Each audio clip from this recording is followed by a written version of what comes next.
Disclaimer: No Self-Hate is a mental health awareness platform, not a licensed therapy provider or certified psychological organization. All content is for educational and informational purposes only and should not be considered medical advice or a substitute for professional mental health care. If you are in crisis or need immediate support, please contact a licensed mental health provider or call, text 988 for the Crisis Lifeline, US only. Some topics may include sensitive mental health themes. Viewer discretion is advised. This channel may include brief use of copyrighted material under Fair Use, U.S. Copyright Law, Section 107, for commentary, education, and discussion. Hello, and welcome to No Self-Hate, Season 1, Episode 6, 3 of 5, What Causes Communication Breakdowns. I am your host, Kevin, and I'll be your guide for today's episode. Today we're going to learn about ways that communication breaks down. What are we doing or what aren't we doing that is causing communication to break down whenever we're trying to communicate with our family members, people at work, even with yourself when you talk about intent and the things that you intend to do and somehow you just don't get them done. What is causing that breakdown? We're going to go through a lot of information today to analyze that so that we can see what is actually causing this. Now, the goal of today's episode is to take that information and then apply it in the future to enhance our communication and to ensure that we are more successful. The goal isn't perfection. The goal is effort, okay? That we put in the effort to be successful to avoid these pitfalls that we'll discuss today. All right, so before we get started, I want to shout out all of the supporters. We're at 800 and something. We're just coming back off break, took a little vacation, ready to get back to it. Taking care of yourself. Always take care of yourself. Self-care. I make sure I do that. I have a lot to balance in life, and it's not too much, but you definitely want to take breaks when it's possible and when it makes sense, right? So thank everyone. Thank you. Please continue to share. Please continue to follow this information. I hope it is helping you in your lives. I hope some of these episodes have increased your happiness, your peace, lowered the amount of confrontations or whatever it may be that you're getting from this information.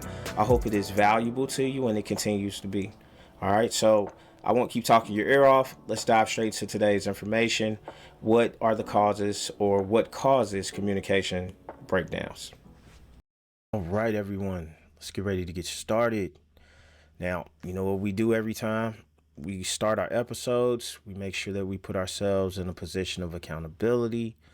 We approach this information with an open heart, free from defensiveness.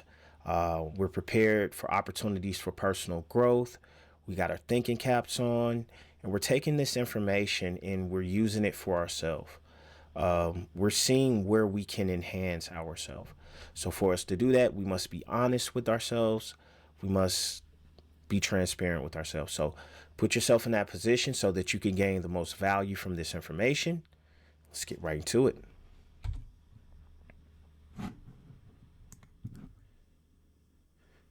Right. So what leads to a breakdown in communication? Let's think about that. Think about the last time you had a conversation with a family member or a loved one and it just didn't go right. Maybe you asked someone to go to the store for you and you gave them specific instructions, but somehow they came back with something different.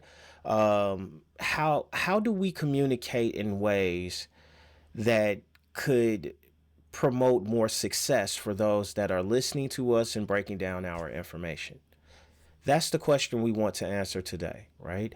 But first, we have to identify what causes the breakdowns in communication. Okay. So, how can the simple act of sharing information turn into a complex issue? In today's episode, we will address these questions. I forgot about that one, but I just wanted to add it. All right. All right. So let's dive into what a communication breakdown really means. It's when the message doesn't land as intended, leading to misunderstandings or inaction. So, the example I just gave you, how maybe they didn't understand something you said when you sent them to the store and you gave them your order. All right. So, the key idea here is what I meant, what I said, what you heard, and what we do don't quite match up. So, there's a communication breakdown somewhere in this conversation or in these instructions, right? Now, this mismatch can lead to anything from a minor confusion, like a puzzling text message, to more significant issues, such as repeated misunderstandings due to unclear rules or inadequate tools. Highlighting these points helps us realize that breakdowns are not always about major failings. Sometimes they're in the small, everyday communications. As we move forward, we'll explore specific examples to see how these breakdowns manifest in different areas of our lives. Keep in mind how these concepts might apply to your own experiences. All right? I want you to think about that. You know, when was the last time you think you had a breakdown in communication? And when thinking about it, can you start to think about why it broke down? Was it something you could have done better? Was there a piece of information that you left out? Right? So that's what a communication breakdown is, or a breakdown in communication, where the transferring of information isn't efficient, or it isn't accurate. It isn't effective. Okay? Now, some examples of breakdowns. First, think about a parent saying, "be home early." They likely mean 8 p.m., but the teenager interprets it as before midnight. We've all experienced this. Experienced this before. Be home before the street lights come on. Okay, like you said, before the street lights come on, or when the street lights come on. And how do I know how many minutes I have until the street lights come on? Right? Like, it was a lot of confusion there, right? So we had to do the best we could with that information to make it home so that we are compliant with our mothers and our fathers, right? So another example, an interpersonal example, is in terms of interpersonal communication, you might say to yourself, "I'll get healthy." However, without a concrete plan, nothing changes. It's akin to setting a goal without a clear roadmap, right? You see how communication breaks down within self?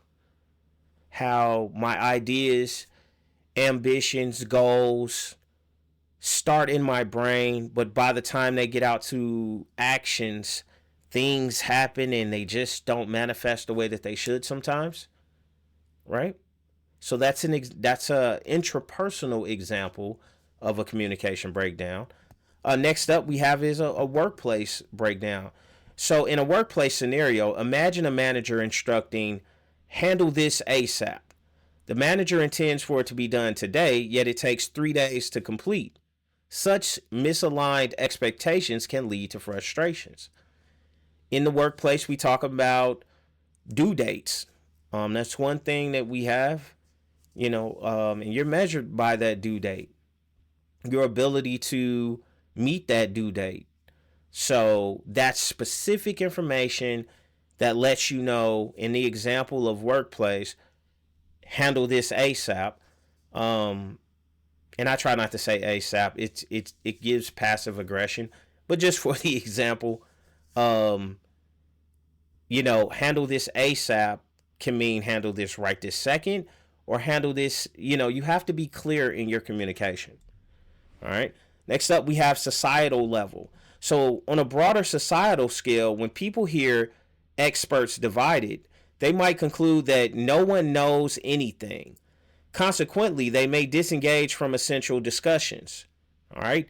These scenarios demonstrate how easily communication can break down across various contexts, resulting in misunderstandings and lost opportunities. So you see how communication breakdowns can lead us or others to failure. Repeated work. misaligned goals, misaligned expectations. Communication breakdowns are rampant. Everyone does it, everyone has it. But we put this video together to see if there are ways that we can now enhance this part of our lives. Because I know I experience it all the time. I probably experience a communication breakdown every day.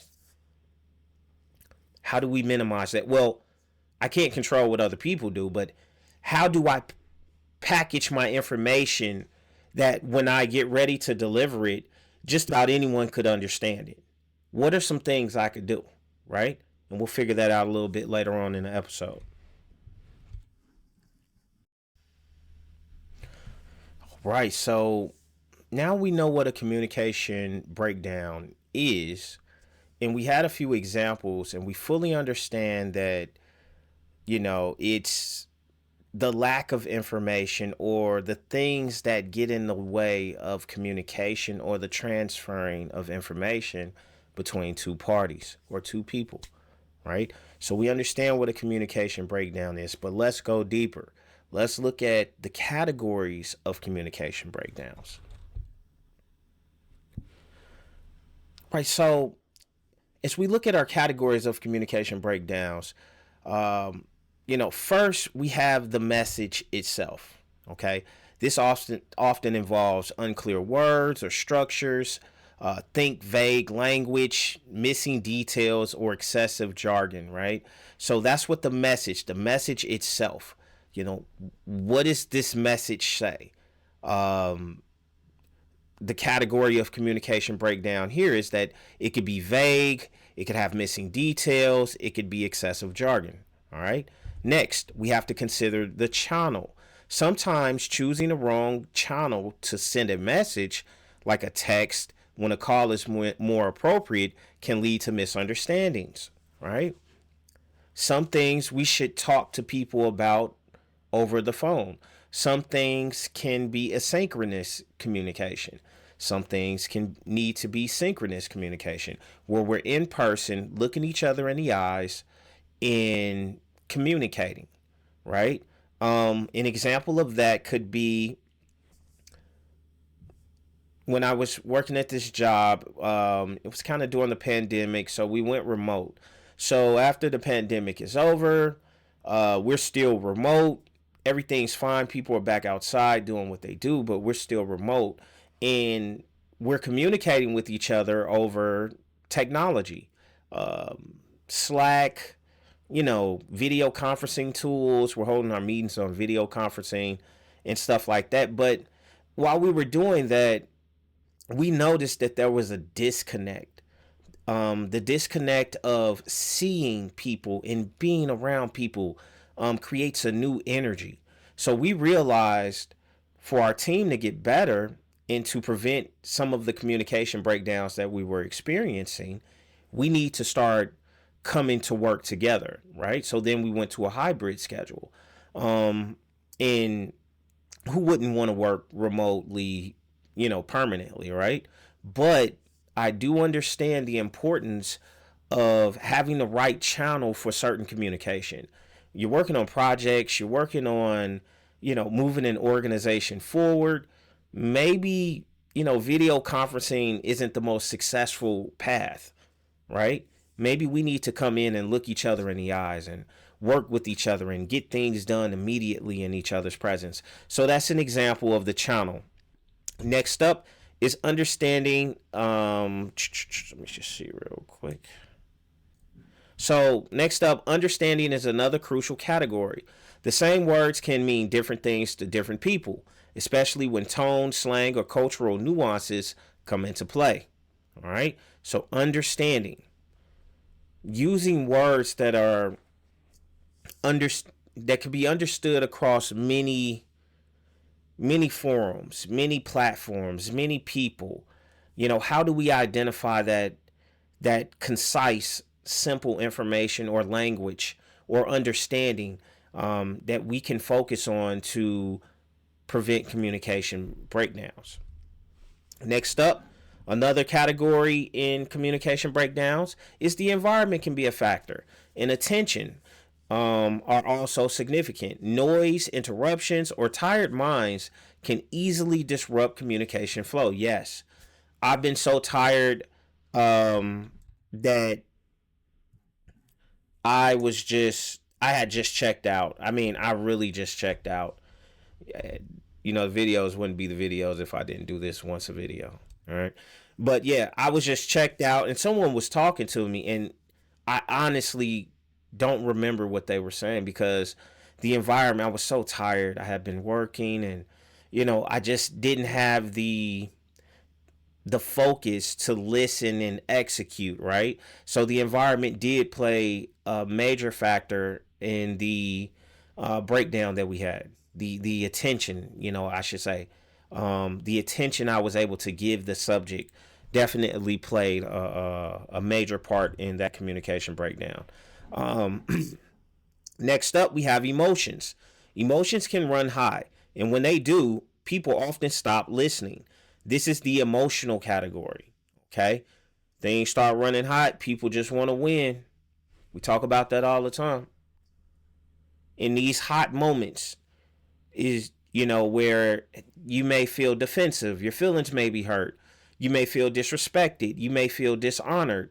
In these hot moments, your ability to listen and transfer information between two people drops significantly because you're not trying to hear anything. Normally, you're just hearing your own emotions and your own feelings, right? It takes an extreme amount of emotional intelligence to be able to be in those hot moments, realize you're hot. Hey, what did you say about me? Or why didn't you do this? Or why didn't you do that? And catch yourself and say, hey, wait, why am I going so strong? This is one conversation of a million I'll have in my lifetime. Why do I have to win this one conversation so much? Right? But again, emotions can lead to communication breakdowns because you stop listening. So we can learn from that when we have our significant other, our family members. We know if we get emotional, we're not going to be able to communicate with each other. Okay? So keep that in mind. Next time you find yourself in a situation, and it's not about doing other people's work. People have to do their own work. We're telling you, well, we're putting ourselves in a position to present the best version of ourselves so that we're more successful, right? That's what no self-hate is. Self-enhancement. We're enhancing ourselves. Okay? Next up, we have thinking and perception. Personal biases and assumptions can cloud our understanding of messages. Yes. We'll touch on that a little bit more. We'll dive into that one deeper about our biases. But for now, let's just keep moving. Next up, culture and power dynamics can introduce different norms, fear of authority, and status gaps, all of which can distort communication. This is definitely prevalent in the workplace. It is, there's a lot of dog showing going on, like a dog show, like where, people get caught up in titles, people get caught up in their projection of themselves, and, it can be very difficult to communicate with people sometimes. I've had people in the past,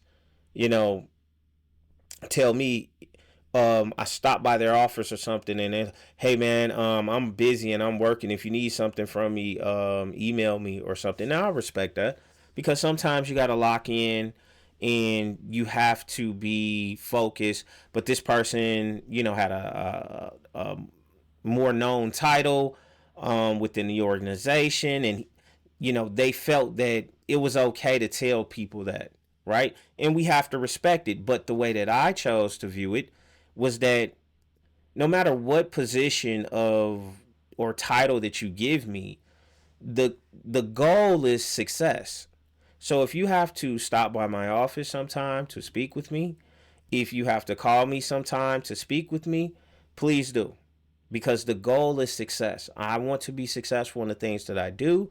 I want to be perfect, but I do want to assert the effort to make sure that I am successful in these different things. Right? So you can come communicate with me, just about by any means that you need to, so that we are successful. Okay. But that power dynamic, oh, I have this title and I could do this. Never get caught up in that. Okay. The goal is success. There's no titles in success. Success is success. All right. Next up, the relationship and trust between communicators is vital. Old conflicts and low trust can twist even neutral messages. Think about that. Old conflicts, that trauma, so basically trauma, can affect trust and affect the relationship, right? Oh, you did this to me before, you may do this again. Oh, I remember when you hurt me this way, you may do this again, right? And it affects communication, because now you're shut down because you're in fear that something's going to happen, and you can't really trust that person. And I want to tell you, I pray for any soul in life that can't trust people around them. I get it. Yeah, man, don't trust anyone, man. You must just trust yourself. I get it. In my opinion, that would be a horrible reality for me, to not be able to have people around me that I can trust. Trust is a human emotion. Why would I deprive myself of that experience? No matter what mistakes flawed humans make, it's not about perfection. I still have to trust these people. I still have to trust my family, have to trust my coworkers. But some people say that they don't trust anyone, right? And imagine trying to communicate with those types of people. Very difficult sometimes. Not saying it's impossible, but difficult. All right, I'm rambling. Next up is system and organization. Unclear roles or decisions, writes, can lead to chaos. Imagine multiple versions of a document causing confusion. That has happened to me before, where, we were working on these project boards, and I started one and another person started one, and we ended up having to meet up and consolidate both of our boards, right? When that miscommunication cost us man hours, energy, and effort, where the communication broke down, was that we didn't communicate what we were doing with each other, as far as, hey, I'm going to do this part, you do this part. We didn't have a real solid collaborative plan, and that's what led to that communication breakdown. But that definitely happens. System and organization. Next up is ethical manipulation. Withholding facts, spin, gaslighting. Definitely can cause a communication breakdown. It can make people defensive if they spot you being manipulative. So ethical and manipulation is definitely something I've seen before. Next up, timing is everything. A message sent too late or too early or rushed communication may leave no room for questions. This is the timing category. All right. We want to make sure, and again, the goal isn't perfection. We are just people learning something together and taking what we can and implementing it where we can. And I'm going to implement this as much as I can.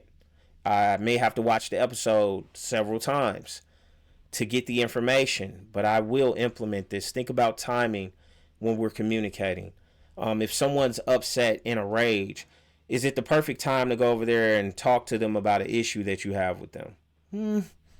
Probably not. We probably want to pick a different time, right?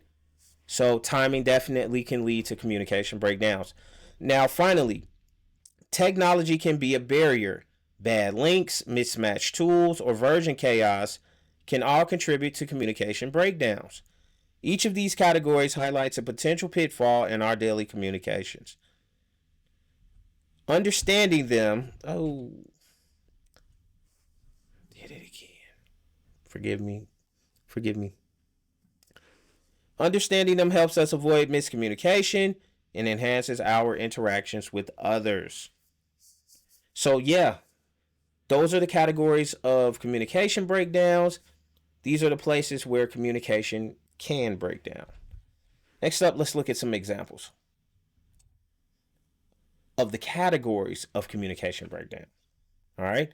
So consider a personal message scenario. Imagine receiving a text that simply says, bring snacks. Now, this could lead to confusion. Instead, specifying bring 2 peanut butter cookies, each piece for 5 people. Okay? Provides clarity and avoids misunderstanding. All right? You want to make sure that you're being specific when you're talking about things that you want. We don't want to leave any room for error for anyone to misinterpret, mistake, not understand. All right? All right. So, next, in a relational communication situation, think of an apology. Sending it via text might seem convenient, but it often lacks the personal touch needed to convey sincerity. A call or video that followed by a brief written recap can be much more effective, putting you on game. See that? That's just communicating. That is effective communication, right? You can send someone something via text. Oh, I love you, babe. And that will be cool. There's nothing wrong with that. But imagine if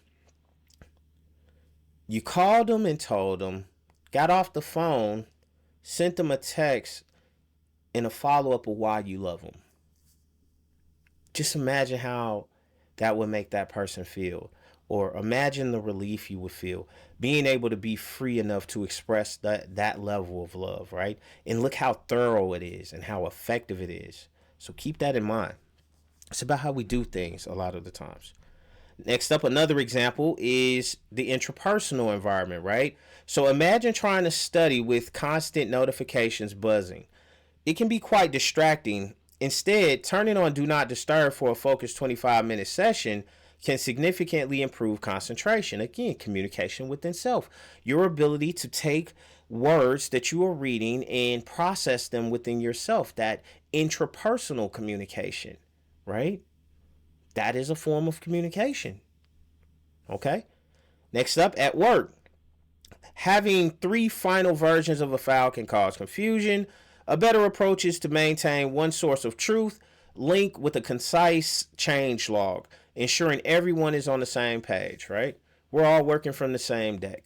Again, we're just working on preventing communication breakdowns, and we're looking at the different categories and how these different categories has their own challenges and potential points. Single points of failure where information breaks down. Okay. So finally, in a societal channel, tackling a rumor in a group chat with an official web page, hotline, and multiple translations can provide accurate information and prevent misinformation from spreading. Okay. So basically, we just want to think about the different categories of communication breakdowns, and in your mind, try to see, as we were going through this information, you should have been thinking about some of the personal communication breakdowns that you've experienced, or relational. Run this information through your world. Tell me, what do you see when you look in that mirror? Are you the cause of a lot of these communication breakdowns, right? And maybe you didn't know it. Maybe you were unconscious to the fact that you were the cause of some of these communication breakdowns, right? So just think about that, and we'll get ready to move on to the next section. We went over the definition of communication breakdown. We saw some examples. We went over the different categories. Now let's look at the psychological factors that cause communication breakdowns. Again, the goal is to go deeper. And the goal here is to identify what accountability can we assume when these breakdowns occur. How much of this is our fault? Are we providing enough information? Are we being concise? All right.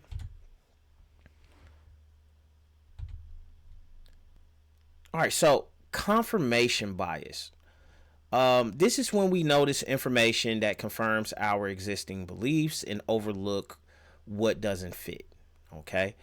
Think of it this way: if you believe a friend is upset with you, a brief message like K becomes proof, while their kind words might not register. This bias can lead to misunderstandings in both personal and professional settings, right? So when you think someone feels some type of way about you, you can overcompensate and misinterpret their information that they're sending. They may not think about that stuff, right? A lot of the times when people upset us or offend us, if we don't tell them, they don't know. So more than likely they're not even thinking about it. But in your mind, you assume that's happening, and then you compensate for it with, maybe passive aggression, or it could lead to all types of other things, right? But this is probably the number one psychological factor that causes communication breakdowns. Confirmation bias, right? You don't know the intent of everyone. What if you're talking to two people who aren't great communicators? If they can't communicate their intent, you're gonna have to assume a lot of that intent, right? So next up, we have egocentric bias, also known as the curse of knowledge. This happens when we assume others have the same knowledge we do, leading to under-explaining. Imagine texting a new friend, meet at our spot, and being surprised when they don't show up, or telling a colleague to use SSO without explaining the acronym. And this happens a lot in the IT world. I had to learn this lesson where I was sending out information to the organization at a very high level. Even with some of this no self-hate material that we cover, I've heard people say, Kevin, this is pretty high level. A lot of this stuff I really don't quite, understand. So I try my best to break it down and use real world examples. I promote everyone to, perpetually pursue education so that, you can better interpret information, right? But I would send out messages to the org, and the thing where I was messing up in the beginning was that I wasn't thinking about the people that, may have been, on the other end of the education spectrum, or maybe reading isn't their great subject, or maybe communication isn't their best subject, right? I wasn't thinking about them when I was sending out the information. I would just put it out like what I thought to be at a high school level and assume that everyone would be able to understand, but that's not true.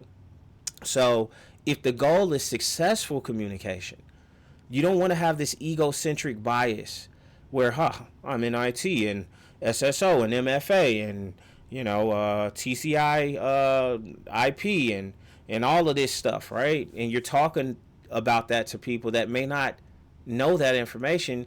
If the goal is success, we must be able to break that type of information down, right? We can't assume that everyone in a room knows what we know, right? So that's egocentric. Next up, understanding these biases help us recognize why communication breaks down and how we can bridge those gaps. All right, let's continue exploring more psychological factors in the next slide. Right, so next up, fundamental attribution error. This phenomenon occurs when we attribute someone's behavior to their character instead of considering external influences. For instance, if a classmate arrives late, we may hastily label them as lazy, overlooking the possibility that their bus could have been delayed. Such quick judgments can obstruct our ability to understand and empathize when that person gets there. Like, look at this dude and been late again. Like, how we were on time. Hey, we were here, right? People do that. That happens out here. So in those situations, I think to avoid fundamental attribution error, just give people the benefit of the doubt. I try to set the deck clear every time I am dealing with someone, no matter the past, no matter what we've gone through. I try to reset that for them. and not be traumatized by our past failures. Like to give each other a clean slate every time we see each other, right? Just keep it clean. And I think that helps with fundamental attribution error. Just assuming too much and assuming without asking. If you wanna know something from someone, you should ask them. All right. Next up, we have the Dunning-Kruger effect. This describes how individuals with limited knowledge tend to overestimate their abilities. For example, after only a few guitar lessons, someone might feel prepared to perform at a party, only to struggle unexpectedly. On the flip side, experts may rush past basic concepts, assuming everyone is familiar with them. This can create communication gaps, leaving others feeling confused or misunderstood. Think about how these tendencies might manifest in your own interactions. Have you ever noticed yourself making snap judgments about someone's character or overestimating your skills in a new area? Recognizing these biases is essential for enhancing our relationships with others. So let's continue to explore how these factors influence our daily lives. Right? So let's go into the next thing. Stress arousal levels. All right, so stress arousal levels can dramatically affect our ability to listen. Okay? Imagine a heated argument where your heart is racing. It's easy to miss half of what's being said. Conversely, if you're in a monotonous lecture, you might zone out, making it difficult to remember key points later. It's a delicate balance. Too much excitement or too little can hinder our understanding. So just having that balance, you know, when you find yourself in those monotonous lectures, you want to make sure that you got something to help you stay woke, right? You want to try to absorb as much information as you can, because I talk to my children about that all the time. You know, half of the battle of getting straight A's in school is in the collecting of the information, in the following of the instructions. So during that time, just as for this example, you definitely want to find ways to make sure that you're able to receive that communication from your teachers. This goes out to all my students, people that are in school, people that are studying, certifications, doctorate degrees. Most of you know that you have to be able to capture that information and be able to break that information down. Okay? So watch your stress arousal limits. All right. So next up we have identity and face status. Sorry about that, guys. There we go. Now let's consider how protecting our identity or status can impact communication. Many of us have hesitated to ask questions in class, worried about appearing uninformed. Similarly, a manager might refrain from admitting mistakes in meetings to avoid losing face. These actions, while instinctive, can block open and honest communication. Honest communication is so rare. Just off human error alone, it is rare to get some honest communication. I hope you all are feeling free within your lives to communicate honestly with yourself and with those around you. There's nothing like it. It's a wonderful feeling. So I hope you all are enjoying that and gaining all of the value that you can from that. All right. Now, by recognizing these factors again, this other set, we can become more mindful and improve our interactions with others, which is going to improve our happiness, improve our peace, right? And ultimately, in a lifetime, improve our fulfillment. All right, next up, we have the availability heuristic. This is when vivid stories or images outweigh actual statistics in our mind. Imagine seeing a dramatic clip of a plane crash and suddenly feeling that flying is incredibly dangerous, even though flying is statistically much safer than driving. This heuristic can skew our perception of reality based on isolated, memorable events. Consider how this might influence decisions in your life and in your daily life, right? How Someone can tell you something and you witness something, how it creates that trauma. We talked about that in how to resolve trauma episode, where it's this impactful trauma that happens immediately that causes you to think a certain way, even if the statistics in fact is communicating another message. You can gain your own. All right. So next up, let's explore attachment styles and how they influence communication, especially during conflicts. So there are three main attachment styles. Number one is avoidant. You may tend to withdraw when things get too close or intense, like when your partner wants to talk, but you find yourself shutting down and leaving the room, right? We've all probably dealt with that. We may be that person. That's the avoidant attachment style. Next up is anxious. Here, the need for closeness can lead to over communication, like sending multiple texts when your partner asks for a break, right? People wanting to feel that attachment. It can be anxious, right? Next up is secure. This is the balance, a pause to gather thoughts, then a calm discussion and mutual planning, right? Secure attachment styles. Um, it could be a bit formatted, and that could be cool, but that's the other attachment style. So each style affects how we handle closeness and conflict differently. And recognizing these patterns can enhance our communication in our relationships. Keep these factors in mind as we continue to explore what leads to communication breakdowns. Understanding them is the first step toward improving our actions. All right. Next up, this is a very important one. This is trauma, right? Understanding trauma in history is crucial when discussing communication breakdowns.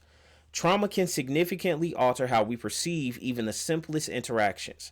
For instance, if someone has been harshly criticized before, a neutral phrase like, "Can we talk?"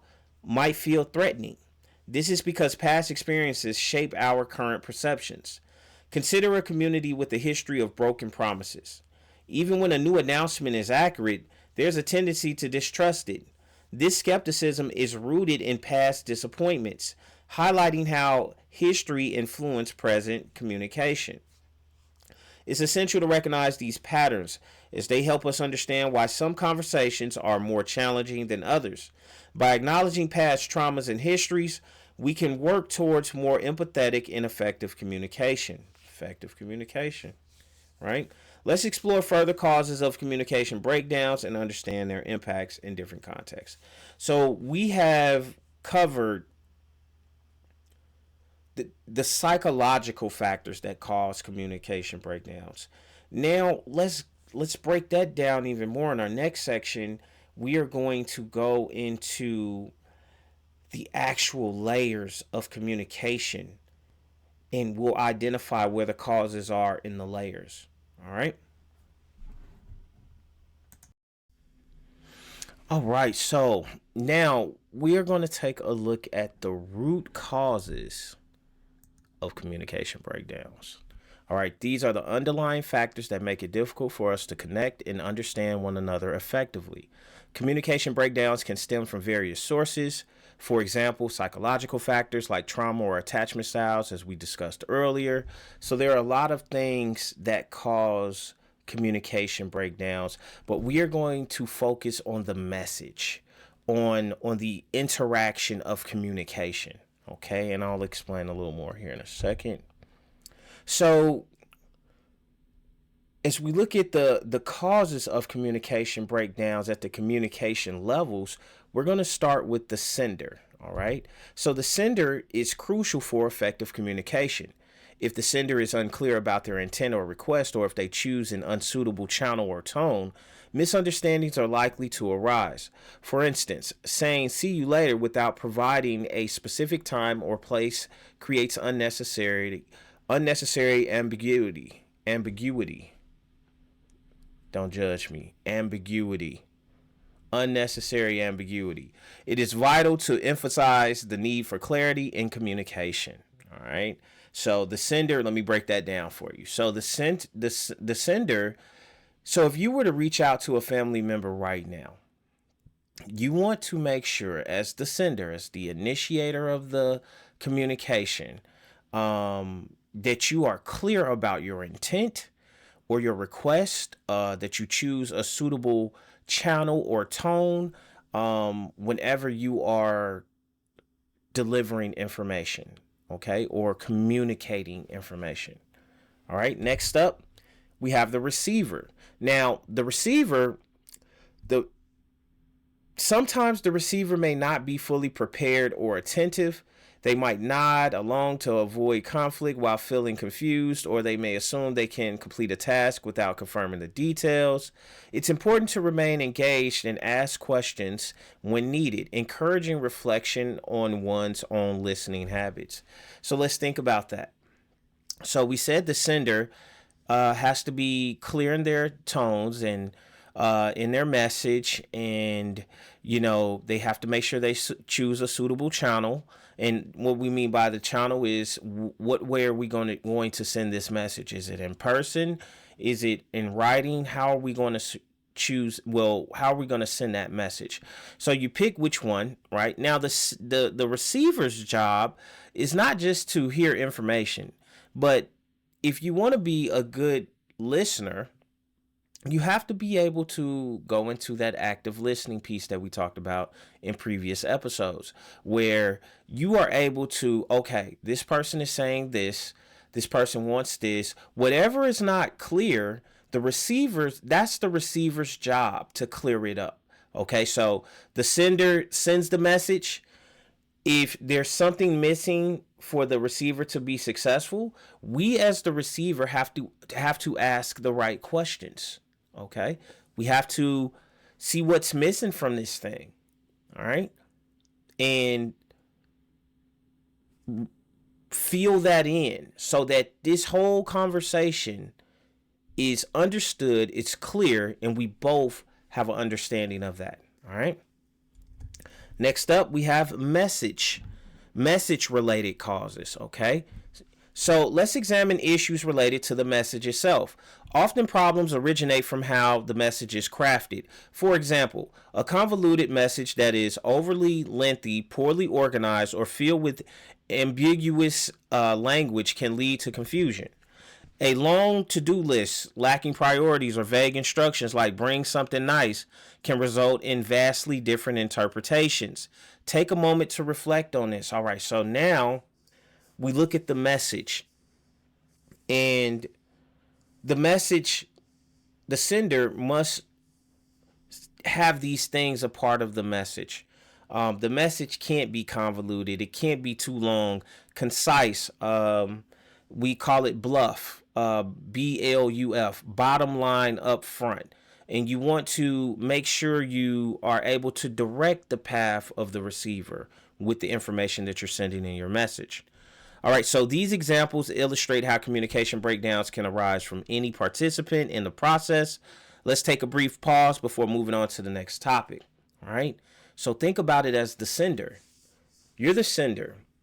When you finish watching this video and you talk to someone, and it could be a relative, it could be your significant other, it could be your kid. I want you to think about being the sender and possibly asserting the effort of making sure that you are being concise. You're not sending messages that are convoluted. You're accounting for things. If you're asking for something, you're being specific.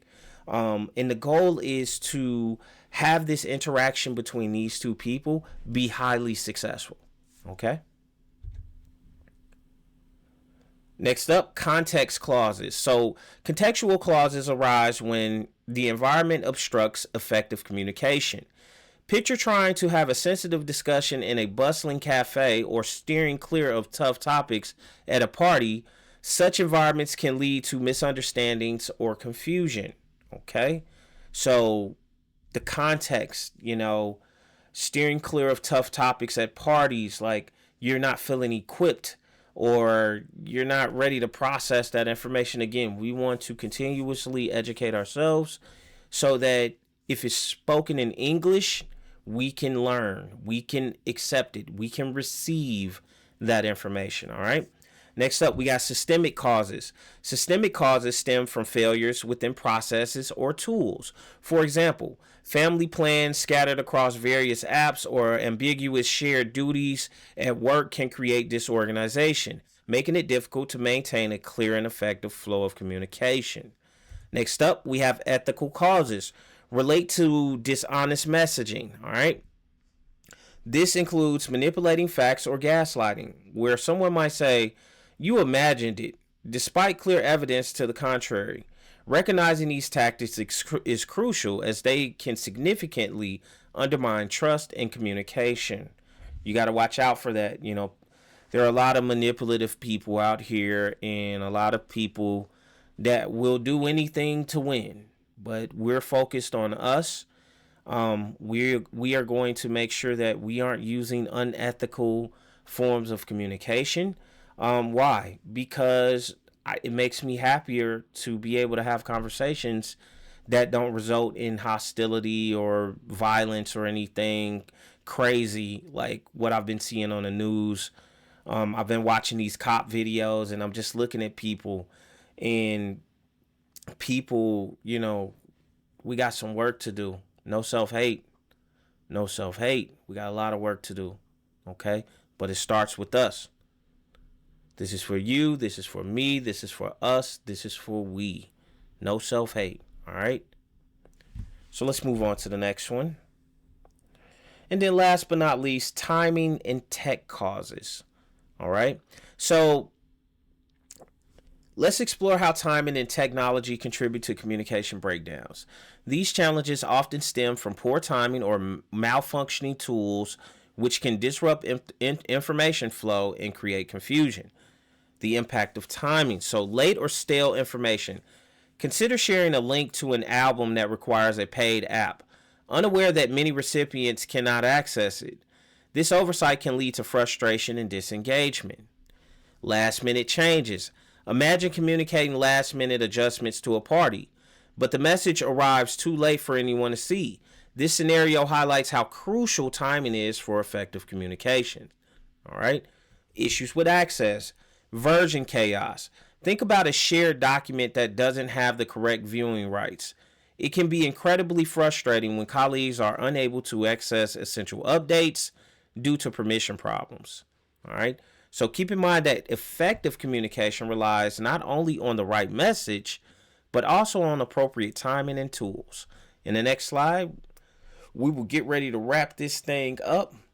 But, we have, and I'll save that for the end. So we have our references here that we use for today's episode. Please feel free to pause the screen to take a look. Here's a summary of today's episode. Get that all out there for you. All right. And if you'd like to, you can pause and take a look at this as well. I just wanted to summarize everything that we went through. And this can get pretty lengthy, so I'll allow you just to take a look and see what's going on. It's just information we already covered in the video, so feel free to rewatch the video as well if you'd like. All right. Same thing here. Just, how to prevent, communication breakdowns, the design. We talked about bluff, bottom line up front, who, what, when, match channels to complexity, feelings, nuances. So it's pretty much a formula there for you for success. Please take a look at it and it'll definitely help you to avoid communication breakdowns in the future. And with that, please go to NOSELFHATE.com, grab your No Self Hate apparel, mental health awareness apparel and accessories. We got some new stuff up there. Go check us out. Stepping into fall, stepping into winter, we're gonna get some sweatshirts and a few other long sleeve items out there, and may even look into some jackets. So yeah, definitely keep up with us. Check us out.